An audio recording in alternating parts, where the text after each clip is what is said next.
The western sky was blue as could be, and that's what I was seeing in my house as I was getting ready for work. But the minute I got out to the driveway, there was this black cloud like a bomb had exploded over the Sierras.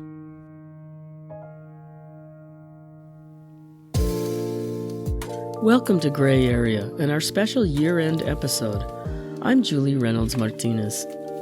As the days reach their shortest and coldest extremes here in the Northern Hemisphere, humans of every culture find reasons to come together and celebrate holidays, traditions, and community. And so for this episode, we reached out to 3 people who've been separated from their communities, whether by their own actions, by force, or by happenstance. We asked them what they do to reclaim and redefine the spirit of community in the face of imprisonment, disaster, racism, or displacement. So here are some of their tips for making your white Christmas just a little more gray. Here's Gilbert, a man who resurrects the memories of his grandmother's affection in a very creative and comforting way. My name is Gilbert Bao. I'm 45 years old. I'm a certified drug and alcohol counselor in a substance abuse program at Soledad Prison. I'm currently serving a 27 years to life sentence. So I grew up raised by my grandmother, and she had custody of me from before the age of 10. So growing up, I remember her being in the kitchen with me, and she would be making tamales, especially on the holidays, either Christmas or New Year's. So growing up since a little kid, she always had me helping her grind the chiles or cutting the meat or putting the masa on the corn husk. Different things, every year just... You have 60 seconds remaining. And as I grew up, years later, I realized that it wasn't so much an instruction where, like in a classroom where somebody sits you down and gives you instruction on how to make, a recipe or something, but it was more of a culture that I grew up in where this is what we did on the holidays. Years later, in prison, serving a life sentence, the first couple of years I started realizing all the things that... You have 30 seconds remaining. ...were probably never going to be the same, or I never had an opportunity to do again. And one of them was all the different traditions we had in my family, since I was growing up, especially eating tamales. So the first couple of years, I met a couple of guys that made them on the yard, and it was like top ramen wrapped in some beans. And they told me that was a tamale, so I said, there's got to be better ways to make them. And from there, the recipe started to develop. I started... Do you want to call me back? Oh. Okay, so the first time somebody told me they made tamales and I'm in prison, I'm like, what? This call and your telephone number will be monitored and recorded. What he does is he gets the top ramen, he makes a little hole in the bag and pours hot water so it can soften the noodle.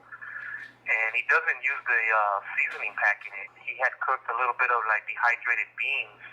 And once the beans got cooked, he splits open the ramen and puts the bean in it and just kind of rolls it up where it looks like a tamale as far as wrapped up and it has something in it, but it obviously did not taste nothing like a tamale. But I appreciated the generosity of him keeping somehow his tradition or what he used to do alive by finding a way to do it. And I figured, man, my ingenuity, I know I could find a better way of doing this. So I went to the canteen, the prison store, and I got the store list and I said, man, what can I get out of here where I could maybe find another way of repackaging it so that I could make it into like a masa and maybe some meat for inside the tamale and just different ingredients that I can get it closer to what my memories were. The journey started from there, and once the journey started, it was like every year I was finding a better, faster, and in a way where it tasted a lot better, and the consistency was a lot more closer to my memory.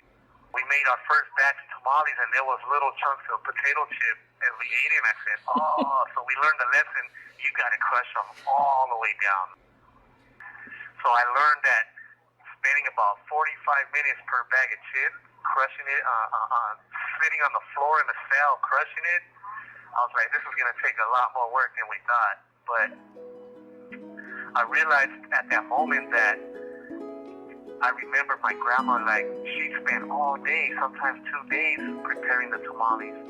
So I said, maybe we got to incorporate that. That's another part of this. And I started realizing that spending the time and those memories I had with my grandma, and like, I guess her having me in the kitchen and talking to me and, you know, me watching her do it was just as important as me being in the cell and sharing time with my Sally and us talking about maybe stories we had about our families and eating tamales or even menudo and the different things that we did, you know, growing up. Making the masa, I was like, okay, we got the masa down.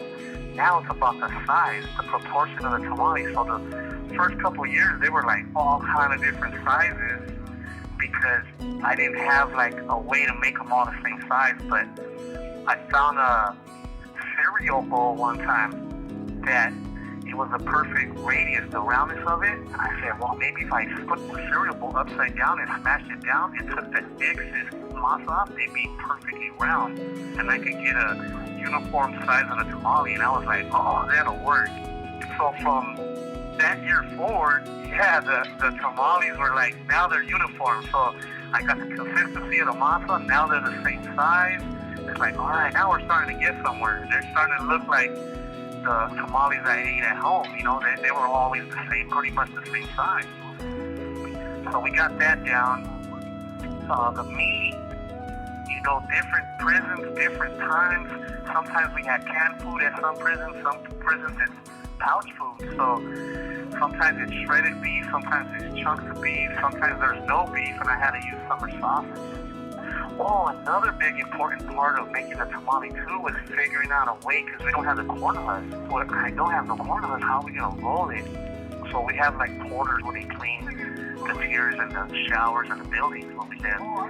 And they get the trash bags for the trash cans. So I would ask them for a couple bags. And what I do is I cut them up by like 8x8 squares. I'll roll up the mattress, put it on the top bunk, and we'll use the bottom bed basically like a table. So we'll disinfect the bed. They pass out disinfectant once a week. And then what I do is when I cut the plastics, I lay the plastic 8x8 squares down. Sometimes 8 at a time. And then me and my Sally will get down on the floor and use the bottom bunk as a table. Once I make the circle of masa and I use the cereal bowl to cut out the excess, I lay down the meat, the beans, jalapenos. I'll put jalapenos in there. If I have cheese, I'll use the cheese. And what I do is when I roll them, because the bag is wet, when I fold plastic on top of plastic, water makes it stick, almost like glue. After they're wrapped in the plastic squares, the tamales each go into their own watertight bag. These all go into a big plastic bin, the kind you use to store things under the bed. The bin is filled with water. The next problem Gilbert faced was coming up with a way to cook them. Gilbert uses 600-watt immersion heaters, those tiny little appliances made for travelers to stick in a cup of water and heat it up. California prisons no longer allow inmates to buy them, but quite a few long-timers still have them around. So you stick a few of those into the water and let everything simmer for 3 to 4 hours. Then, after 2 days of work, the tamales are done.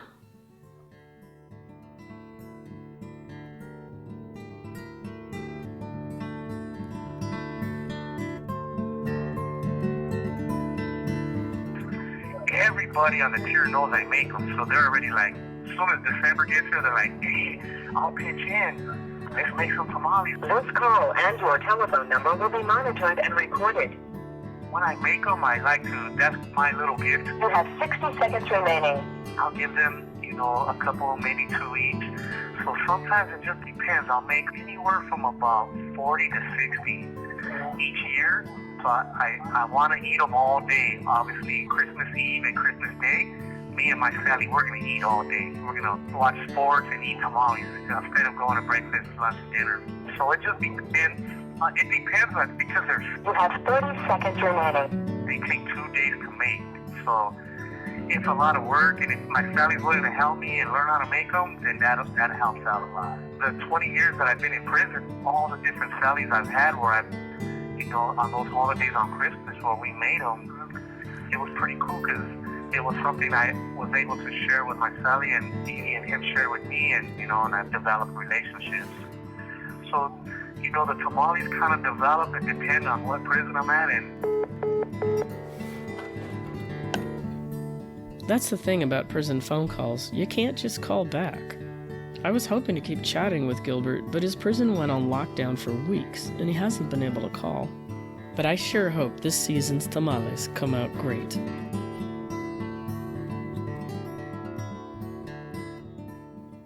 Now here's a tale of our friend Claudia finding community where she'd been told she didn't belong. She talks here about what she learned when she got her DNA tested through 23andMe.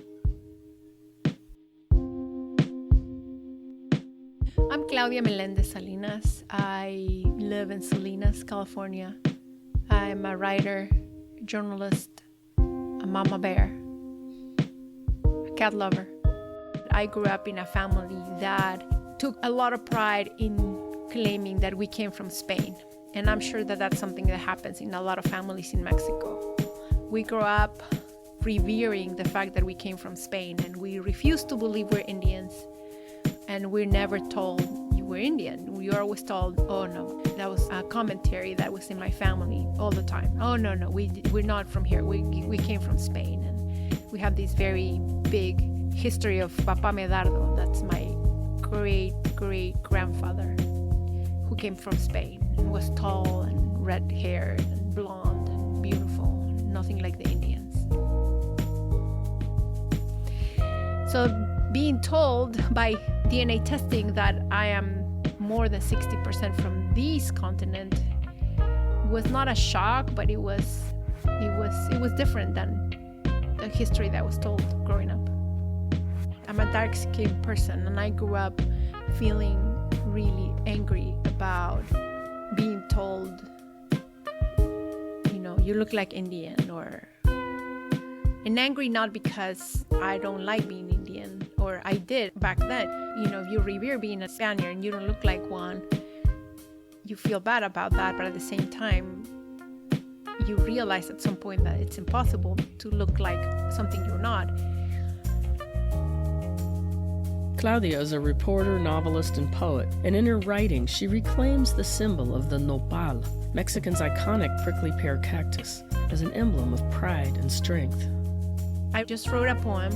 It's called Tengo el nopal en la frente. Because when people tell you in Mexico that tienes el nopal en la frente, that means you're Indian. And no matter what you do, you look like one. And it's meant as an insult. And when I wrote that, I was thinking, you know what? It should not be an insult to be an Indian. And so I wrote that poem trying to reclaim that part that is supposed to be an insult and make it a badge of honor. Because it should be a badge of honor to be from this land. It is for me.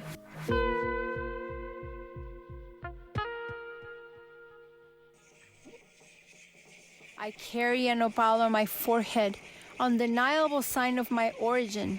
Mixteca, Cochimí, Miwok, 60% Tenochtitlan, 30% Isola d'Elba. I carry a nopal on my forehead, the cactus that told Nahuatlacuas they had arrived home, to the lake of abundance of eagles and snakes, a place for hunting and rest.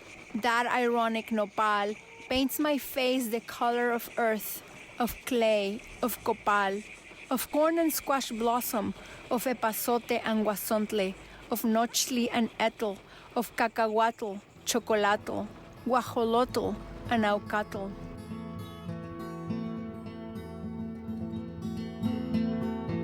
So Day of the Dead is a tradition that I try to keep, that is very important to me. That's probably the biggest one. Having my altar for my relatives is important to me.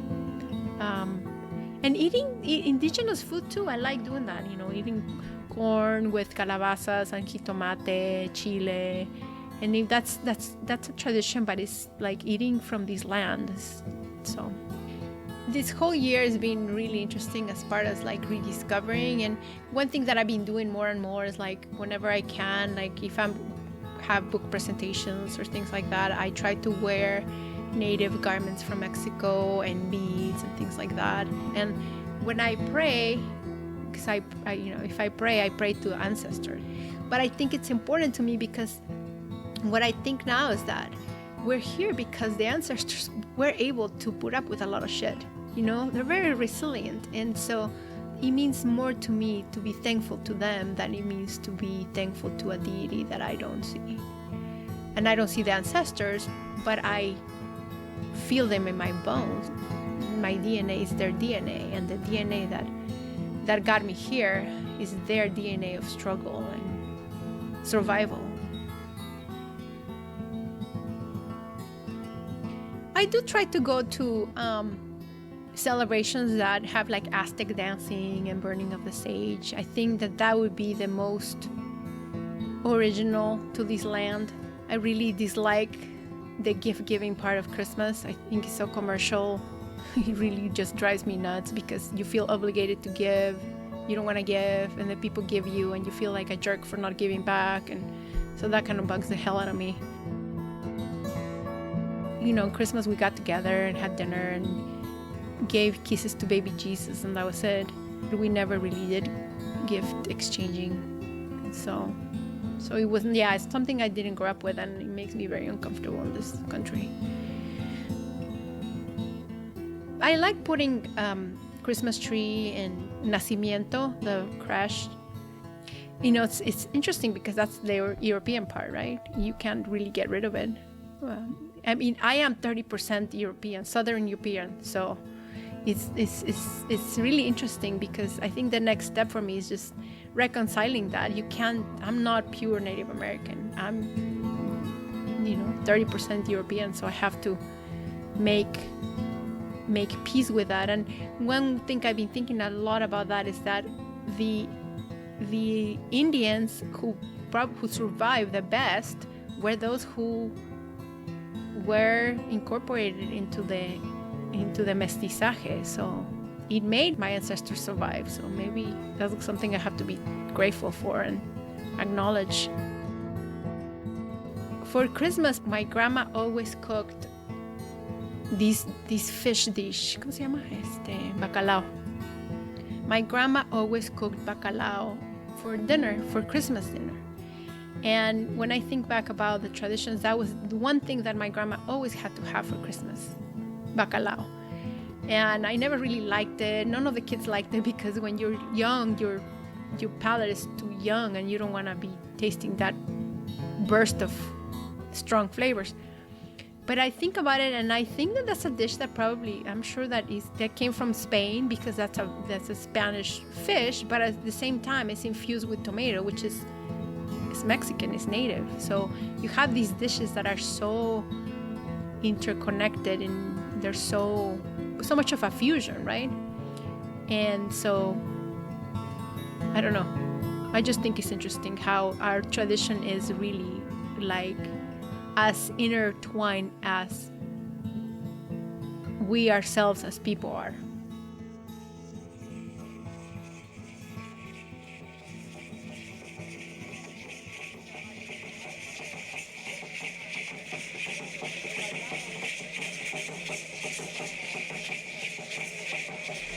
Nopal of Zacapuaxtlas defeating the French, of Tlaxcaltecas making alliances with Cortés, of Malinzi giving birth to Martín, of Coyolxauhqui hunting Coatlicue. Nopal of Talavera, of Barro Negro, of colonial furniture and Santa Clara's candies, of Papantla flying pole dancers, of Tasco silversmiths, of Xacuintlapan weavers. This nopal on my forehead, its banner, its volcano, its ego and its pride, Aztlan, Hanuna, refuge of egrets, Turtle Island, registry into the Navajo, Luiseño, and Tsimshian nations, sustenance for our heirs to combat droughts and famine, wars and conquests, swords and Bibles for centuries to come, and a few millennia more.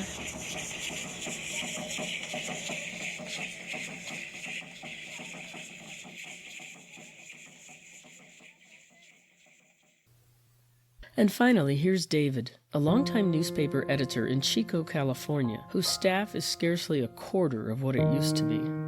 David's friends and neighbors and readers didn't just lose their community. Their entire town was reduced to ashes in a matter of hours. I'm David Little. I'm the editor of the Enterprise Record, the Orville Mercury Register. One of our papers is the Paradise Post. So my great-grandfather came here in the 1920s to work for the Chico Record. And then my grandfather worked for the Enterprise and then the Record, then the Enterprise Record when they combined in 1948. My father sold advertising for the Enterprise Record in the 60s. Chico is a fun place to grow up. Still is. Perfect place to raise a family, which is why I don't envision myself leaving. If I make it one more week, I'll have worked daily newspapers for 40 years. And newspapers are vitally important to me. I don't know what our society would be like without them, but the blessing of being able to be the editor of a newspaper in the town where you were born and the place where you grew up and the place where your friends and family have lived and still do live, it's been a dream that I never would have envisioned when I was a kid. You know, I didn't grow up wanting to be a newspaper editor, but I'm so thankful that I was. On the morning of November 8th, the most destructive wildfire in California history, the Camp Fire, began ripping through the town of Paradise, raging toward Chico. I woke up that day and, you know, I always have the TV news on in the background while I'm getting ready and try to get in the office by 8 o'clock. I had no idea that there was anything going on, but when I got out to the driveway in my house, you know, this 30 miles away from the ignition of the fire, the sky was black in the eastern sky. The western sky was blue as could be, and that's what I was seeing in my house as I was getting ready for work. But the minute I got out to the driveway, there was this black cloud like a bomb had exploded over the Sierras. And, you know, we have fires here every summer, so it was obvious what it was. And so drove as fast as I could down here. We have one full-time photographer, but he's been out on leave for a couple of months. So we walked in that day with no photographers to cover this monumental story. Our morning reporter, the one who's always here first every day, she was already working on this story. Still had no inkling of how big it was going to get, but you could tell it was different. So I got up on top of the building, took a photo, ran that with her story, and then by the time that was done, you know, which is probably about 8:15 in the morning, then the newsroom started filling up with people. The homes are becoming a boom. It's blackout conditions in the units at the River Hospital. We've got 4 people trapped in the basement. Sounds like it's surrounded by fire. They're safe underneath, but they can't get out. Someone's abandoned a vehicle in the roadway north of you. I'm going to try and get there on foot. Copy. Pee-wee Preschool still has kids there. We were listening to the scanner. You know, it's blaring in our newsroom, all newsrooms every day, and it's scary when you hear panic in the voices of first responders and firefighters who are always cool and collected people. You could tell bad things were happening, and we acted accordingly, knowing that it was a big deal. And we've got the fire coming southbound Skyway, where Skyway and Moss. We've got the road completely blocked. Somebody to be able to open it up and keep people out of here. It's not looking good for get people out. We've got both sides of the road engulfed. The fire's starting to crowd the trees. Do we have any air? That first morning was really, really rough. My wife and mother-in-law were up in Paradise that morning, and you know, I'm listening to the scanner and texting and saying, "Get out!" and everybody was going through situations like that, you know. County units, be advised. On Clark Road at Skyway, there's a woman in labor. She's in a beige Honda Pilot. She can see one of our deputies. Clark Road at Skyway, beige Honda Pilot. She's going to be honking her horn. Pretty far along, complications. Supposed to be a C-section. This is going to be a situation that's going to be flat out. 20 residents in the nursing home that are all non-ambulatory. They're concerned at the moment, and they're unable to reach through 911. All units, stand by for priority. Stand by for priority. Need to get traffic moving. I know we're trying. So 10 people in our building lost their homes, and then probably a similar number of carriers who were independent contractors lost their homes. 4 other employees were evacuated, and their homes were okay when they were finally able to make it back home. 3 people were missing for the first weekend, but all 3 are okay. So it was really nerve-wracking. And you not only know your coworkers who work here, but everybody has connections and friends and family and ties to Paradise because it's 15 miles away. It's not, we're one community. It was logistically very difficult to try to keep your mind on your work while offering up your house or your extra rooms to people who needed them, trying to make sure everybody was okay. I don't know, it's hard to explain. And the whole day of the fire and the aftermath has been such a helpless feeling of, you want to help, but you can't help 25,000 people. And, maybe you can help a few, maybe you can help just one. And so it sounds corny, but it's like, this is all we have to offer. We can help get out news and accurate information on our website as quickly as possible, and on Twitter, and in that print edition, this edition for people who are in evacuation centers. So you do the work because it's a benefit. But there were some people who had to leave early that first night because they were being evacuated. And in a time like that, you're people first and journalists second, and so you go out and take care of what you need to take care of. There's never any doubt what comes first. We heard from people who say, we're not going to put up Christmas lights this year because it just doesn't seem appropriate. I've heard from friends who say they're not going to buy Christmas gifts, instead donate money to the campfire relief, which is a great sentiment. It's really hard to go on and pretend like everything's the same, like nothing's happened. When you drive by the fairgrounds and there's a parking lot full of travel trailers or tents even, and no one. There's not a lot of holiday spirit around here. Let's put it that way.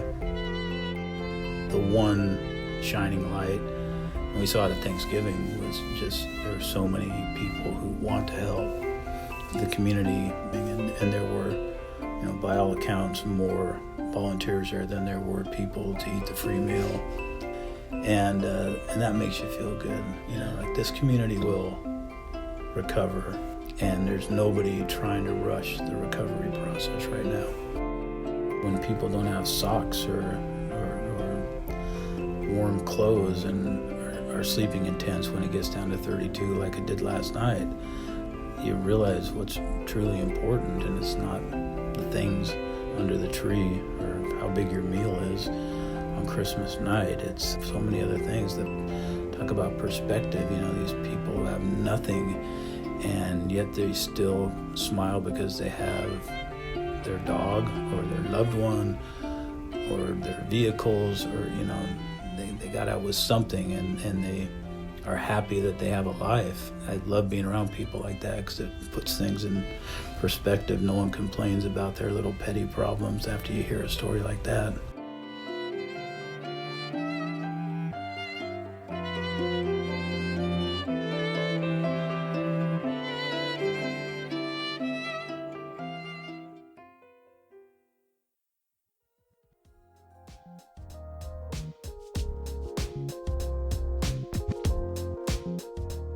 This season feels like the ultimate gray area in so many ways. We eat richly as the land goes bare. We huddle around lights in the darkness, and we create pockets of warmth in the cold. We find things to celebrate with our communities, whatever they look like and wherever we are. Check out our show notes to see David Little's iconic photo of the Paradise Fire and get music details, Gilbert's tamales recipe, and more at voicesofmonterey.org/gray area. That's gray with an A. And please review or rate us over on Apple Podcasts. It helps more people find us. And tag us on social media, #GrayAreaPodcast. Be sure to tune in for our next episode where we explore the end of life and what the law says about it.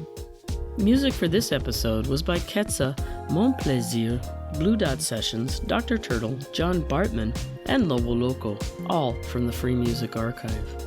I'm Julie Reynolds Martinez. And I'm Mara Reynolds. From Gray Area, we're wishing you a very gray holiday season and a peaceful new year.